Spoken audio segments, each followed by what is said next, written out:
Okay, New Testament readers, it is week 34. We are continuing this week to read the epistle of, or the letter of Paul to the Corinthians, the first of the letters that he writes to the Corinthians. We're going to have a lot to say about Paul's interaction with the Corinthian church as we read through the two letters that we have in the New Testament. But right now, I want us to think about 1 Corinthians as a whole, how it's all working together, and how we take what's going on in this and kind of make sense of the whole. At one level, 1 Corinthians is sort of a laundry list of problems in the church. Some of them, probably many of them, are things that we feel like we can relate to. Others of them seem very, very foreign to us.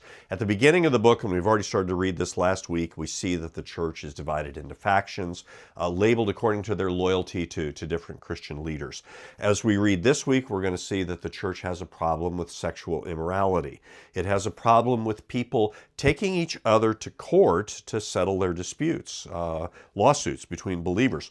When we get to chapter 7, we'll see that there's a lot of misunderstanding and misinterpretation about sex and marriage. It's very interesting. At one end, you've got a guy who's doing something that's just so immoral, even the pagans don't do it. At the other end, you've got people saying, maybe married people shouldn't have sexual relations. So everything is happening in this church in that regard.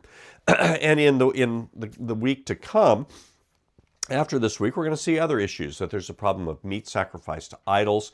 There are questions of propriety in worship and in being generous when we gather together. There's the whole controversy about spiritual gifts, which ones are greater, that kind of thing. And then in chapter 15, there's the question about the resurrection of the dead. Does God really raise dead people back to life? Well, let's think about that whole list in light of what I think, and a lot of other interpreters of this letter think, is the central idea that Paul is driving home. At the beginning of the letter, he says, hey, remember, we have the mind of Christ. Now, this is not saying that we have like infallible judgment or know everything that's right. That's actually what kind of what some of the people in the Corinthian church are claiming individually for themselves. He's saying we are being transformed by the power of God to look at the world differently than we would otherwise, to think like the Christ who gave himself for us. And we do this by the power of the Spirit. You know, our reason is involved and everything is involved, but ultimately it's the Spirit who guides us in this quest. The end of that is to live with God's kind of love, which you just don't find commonly in the world, except if it's coming from God, right? And it's especially manifested in the story of Jesus. And all of this indeed is grounded in the gospel.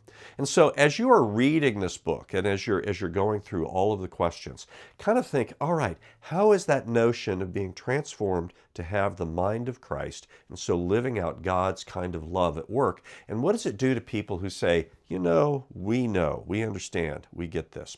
I have a colleague who, one of the places I taught, deliberately took a verse from chapter 7 and put it on his door in the original Greek language.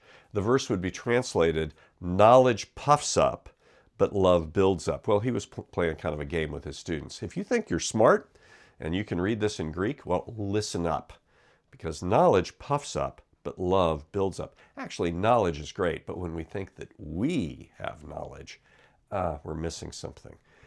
Pursue the mind of Christ, to which the Lord is transforming you. So enjoy your reading this week, and I hope that you experience the challenge to your pride the way I experienced the challenge to my pride when you read this letter, and that you're challenged to take on the mind of Christ and to live the life of love.